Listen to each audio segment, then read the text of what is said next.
Hey honey buns, and what is up? Happy first day of VLOGMAS SEWMAS. Now the first video of the day, we are going to be making a red ruffled mermaid corset dress.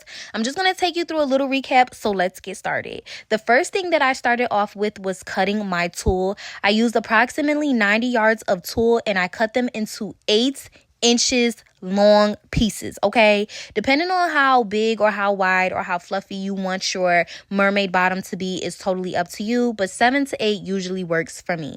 After that, I then got started on cutting out my corset, which typically a lot of times with corsets, you're going to need 3 layers. You're going to need your outside, you're going to need your inside, and you're going to need your interfacing, okay? So as you can see here, I'm just cutting 2 pieces, but I'm going to cut the interfacing later on. Now, I got started on pleating my tulle because this portion takes the longest. This took me approximately about 5 to 7 hours to do. I did not intend for the bottom to be that big, but I don't know where the lines got crossed. And this is me here realizing that, girl, you made this a little bit too big.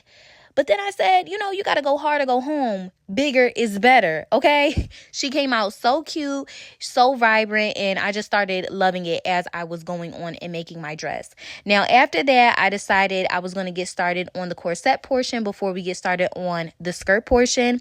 Me, personally, whenever I do a corset, I like to sew 1 piece at a time, which you see me here pinning it and sewing 1 piece at a time. It just is to ensure that everything is aligning correctly.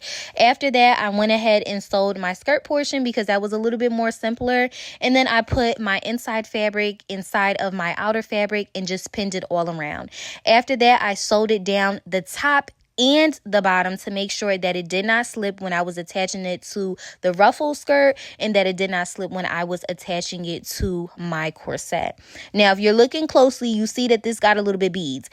And if you get some fabric with beads, do not be afraid to bang them out with a hammer because you do not want your needles to be busting all over the place. Now, my needles was breaking, busting, and it was just a mess, okay? So make sure you get your hammer and bang those beads out.